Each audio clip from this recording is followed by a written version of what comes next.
Episode 24. Shada lay on her bed, clad in a silky nightie, teetering on the edge of sleep when her phone erupted in a chime. Groaning in irritation, she lazily flicked on her bedside lamp and grabbed it. "Hey, Krish," she mumbled, stifling a yawn. "What's up?" "Shada, what was that look?" Krishnekali's voice crackled through the line, sharp, commanding. Shada blinked, puzzled. "What look?" "I saw how you were gawking at Leslie with those eyes," Krishnekali said, booming. "The longing, the swoon, it's obvious. You've fallen for him." Shada laughed, the sound light and unrestrained.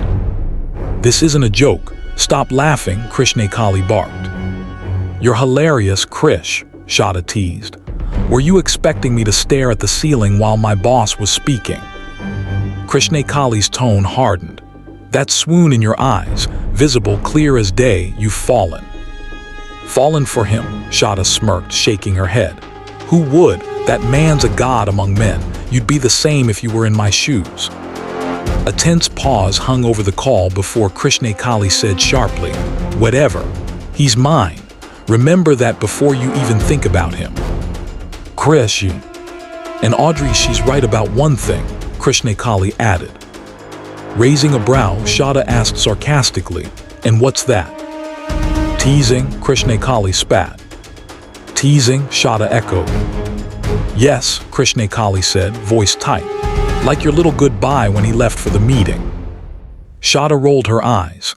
"Oh, that, I just said goodbye. Teasing, that's ridicule. Who would risk their life to ridicule him?" "You would," Krishnekali snapped. "That goodbye was all about validation, attention, wanting to be noticed." "Krish, you sound like a jealous teenager," Shada said, amused.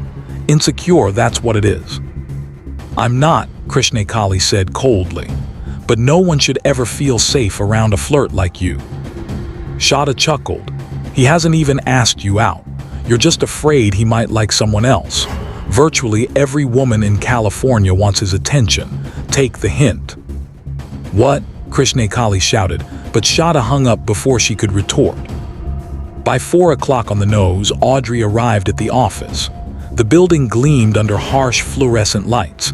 She joined the other cleaners, dusting, sweeping, running the motions, her face ghostly from a sleepless night. Black circles framed her eyes. Her body shook, heart pounding, and the weight of despair pressed on her chest. Hours passed unnoticed. When a sharp pain throbbed at her forehead, she pressed her palms against it, wincing. Panic surged as she glimpsed the clock, 6:30. "Oh my God!" Her hands flew to her face, dabbing at tear-streaked cheeks. She tried to steady her breath and dust Shada's desk, every movement mechanical. Her former post, now occupied by Shada, reminded her painfully of her inferiority. Audrey hesitated before stepping into Leslie's office, closing the door behind her. Her phone vibrated. Wilbur. Her stomach dropped. Hello, Wilbur," she stammered, chest heaving. "You little brat," Wilbur's furious voice roared. "I only wanted to change your miserable life, and you dared to reject me." A laugh, cruel and sharp, cut through the line. "Now see what you've done. I own you whether you like it or not. I wanted to save your wretched life, but you chose to suffer, and I'm going to make you pay. Nobody, no one, will save you from my wrath." Audrey broke down, tears spilling freely. Please, Wilbur, please." "Our wedding kicks off in 2 days," he spat. Two days," her voice trembled. I'm not marrying you." "You'll see then," Wilbur barked before hanging up. The phone slipped from her hands, shattering on the tile. She sank to her knees, heart hammering, weeping. Reality clawed at her. This was real. The broken phone, the wedding, the rage. Involuntary instinct made her lift her gaze, and horror struck. A camera blinked above Leslie's chair, red light flickering, recording. What if Leslie was watching? From home, from anywhere. Her pulse raced.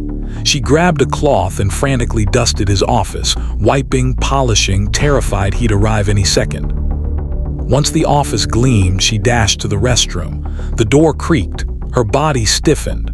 Heart lodged in her throat. Hands gripping the brush, she barely breathed. Footsteps, Leslie. Her chest tightened, a sharp, raw ache. She had left her phone on his desk. Was he already seeing her? Was he watching her panic? Audrey's body trembled, a mix of fear and something unnameable. She finished dusting, trying to steady her shaking limbs. Every sound made her jump. Every shadow felt alive. And somewhere deep, excitement flickered, a dangerous, reckless thrill. Leslie's restroom was immaculate as always, so Audrey didn't have much to clean. Swiftly, she wiped down the surfaces, flushed, and exhaled shakily. Now what now? Her phone. Hands trembling, she gripped the doorknob, then pushed it open. The moment she stepped into the office, a rush of something electric hit her, shivering down her spine. Her eyes widened instinctively, fixed on his broad shoulders. Her phone, still on his desk, reminded her of the world she wasn't yet ready to navigate. Good morning, sir," she stuttered, standing awkwardly behind him, the hurried Foward. His piercing green eyes lifted from the documents before him, locking onto her. "Oops, so sorry, sir. Sir, I dropped my phone on your table," she squeaked, snatching it up as if the action could save her from the intensity of his gaze. But he said nothing. His eyes drilled into hers, scanning, searching, leaving her frozen, pulse hammering. "I am sorry, sir," she whispered, lashes fluttering. Lowering her gaze, she added, Sir, is there anything I can help you with?" "What happened to your eyes?" His brow lifted, the question slicing through her panic. Shock jolted her. He actually noticed. Her father's brutal handprints from yesterday came to mind. "Did someone hit you?" He leaned back, green eyes sharp, scrutinizing. No, sir, Something got into my eyes," she lied. For one fleeting second, she wished he'd remember her, not that he'd ever been warm anyway. His voice remained razor-edged, brows furrowed, explaining anything about Wilbur, a death wish.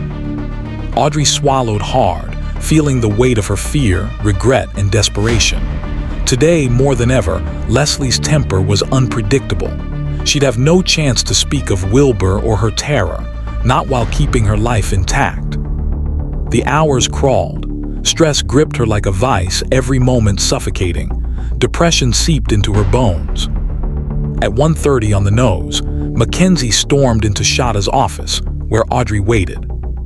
"You go grab the boss lunch now," Mackenzie ordered. "Thought Shada was responsible," Audrey murmured. Shada shot her a hard glare. "Meet the boss now," Mackenzie snapped, leaving without a word. "Don't you dare mention me like that next time," Shada hissed, her blue eyes blazing. Audrey exhaled, rolling her eyes, and entered Leslie's office. As if reading her thoughts, he glanced at his wristwatch.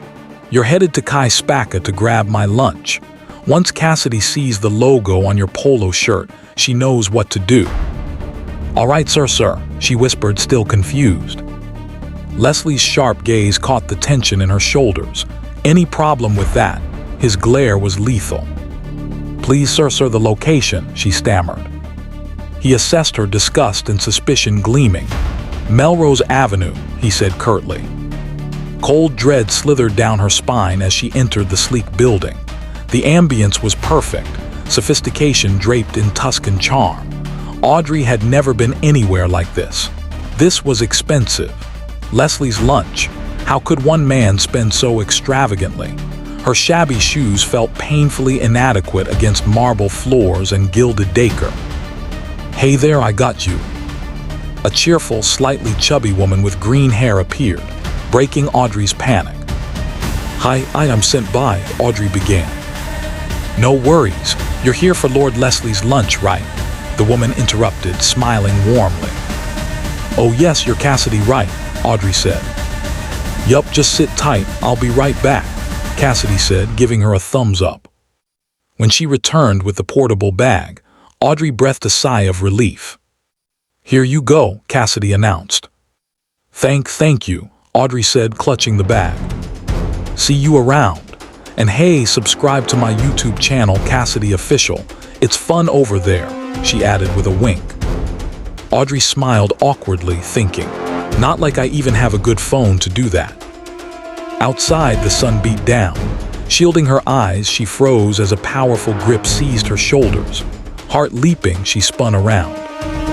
Red hair, towering presence, stone face. Maximiliano. Max, she stammered, fear lacing her voice. 4 massive men in suits flanked him, expressionless. You, Audrey, Maximiliano growled. What are you doing here? I came to grab some lunch, she squeaked. Really? His green eyes narrowed on the logo. I thought you were different. How do you mean? She whispered. I know brats like you couldn't afford Kaispaka. Maximiliano's voice was sharp, bitter. Audrey's cheeks flamed. His gaze was crushing, filled with rage and hurt. I loved you, Audrey. I cared for you. And you shut me out. I didn't understand why, but now I do. Audrey froze, heart hammering. Maximiliano's glare hardened. So, you now work for Leslie Russell, huh? Audrey flinched. Is that why you've been shutting me out?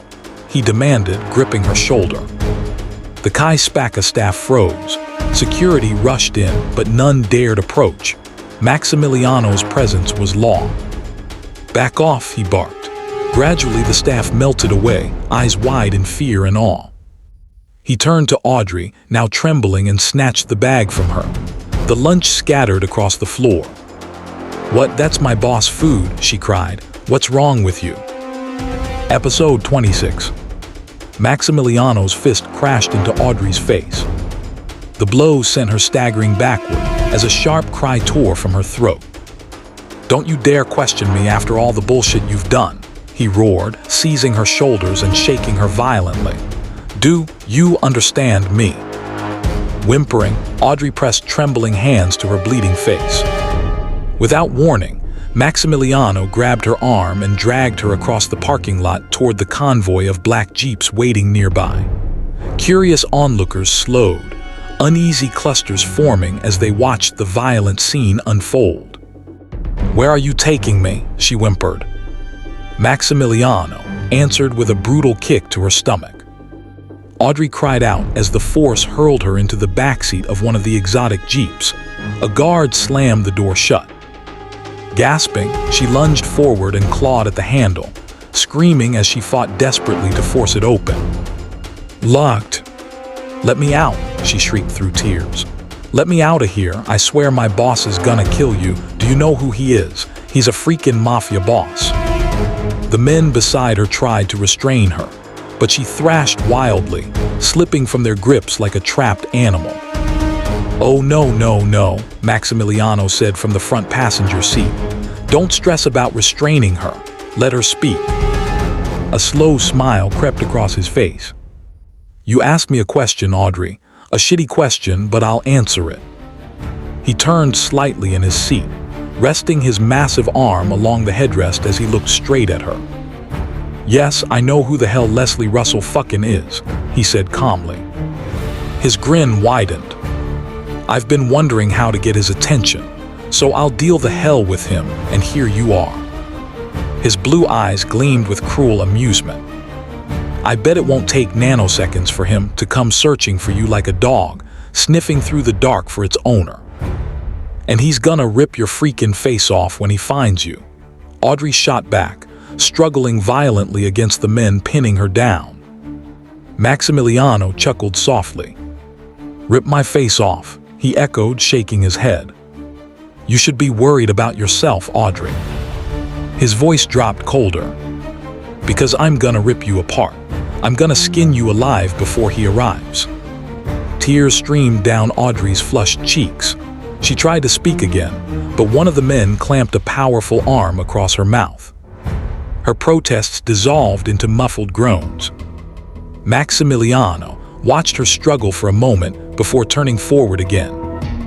I am the Mafia king, he muttered. Miles away, Leslie sat behind his desk. His thick brows were drawn together as he glared at the wristwatch on his arm. The girl he had sent hours ago still hadn't returned. Leaning forward, he planted both elbows on the paper-cluttered desk and dragged his fingers through his hair. His patience was wearing thin. Nearby, Several security men from Chi Spacco murmured among themselves. "But isn't that girl Lord Leslie's staff?" one of them said quietly. "I swear I saw the badge." "Seriously?" another asked. "Yes, LR Tech Limited, isn't it?" "It sure is," another confirmed. Time dragged. Leslie's irritation deepened with every passing minute. The girl had gone to deliver a simple lunch, and she still hadn't returned. His jaw tightened. Hours later, he reached for his phone to call Cassidy. Before he could dial, the device rang. The clients he was scheduled to meet. Jaw tightening, he answered the call and rose from his seat, leaving the office to attend the meeting. Elsewhere, Audrey sat bound to a chair. Ribbons had been pulled brutally tight around her wrists and ankles. A thick blindfold sealed away her vision, and cloth stuffed into her mouth muffled every sound she tried to make. Still she fought, groaning stubbornly, twisting and straining against the restraints. A ring of heavy-set men surrounded her. Across the room, Maximiliano lounged on a wooden chair, watching. His cold blue gaze never left her. A faint grin tugged at the corners of his thin lips as he observed her futile struggle. Slowly, he pulled back his sleeve and glanced at his wristwatch. "Your hero isn't here yet." It was nearly 11:30 p.m. when Leslie finally returned from the meeting. Exhaustion clung to him like a shadow. He dropped onto the bed with a heavy exhale, elbows resting on his knees as he buried his face in his palms. His phone had remained with his men throughout the meeting. Now he grabbed it from the bed and dialed Cassidy. She answered immediately, almost as if she had been waiting for the call. "Sir, did you see the girl I sent to you today?" Leslie cut in sharply. Yes, sir, I." "Did you give her my lunch?" Yes, sir, but..." "But what?" he growled. There was this guy that confronted her," Cassidy stuttered. Leslie frowned. "A guy?" "Yes, sir. He confronted her," Leslie repeated slowly. Yes, sir." He straightened slightly. "Wait, I don't get it. Who's this guy? What did he do to her?" "Sir, I wasn't outside, but..." "I said who the hell is he?" Leslie snapped. "And damn it, what the hell did he do to her? Answer my freaking question." Cassidy stammered as she relayed what the security men had told her. Leslie exploded. "What?" His green eyes blazed with fury. "You mean he raised his damn hand on her?" Yes, sir." "Oh fucking damn it, and hell, Cassidy, you never told me, huh?" His voice rose into a roar. No, sir, I..." "Shut the hell up, you stupid brat," Leslie thundered, his entire body shaking with rage. "Where did he take her?" "I said, where the hell did he take her?" I don't know, sir." "The hell you don't," he snapped, gesturing violently. His fingers raked through his hair, leaving it disheveled. "Go back to the freaking camera and send me a recast of that shit," he barked before hanging up. Leslie lowered the phone slowly. Silence filled the room. The fury in his eyes hardened into something far more dangerous. Someone was going to pay for this.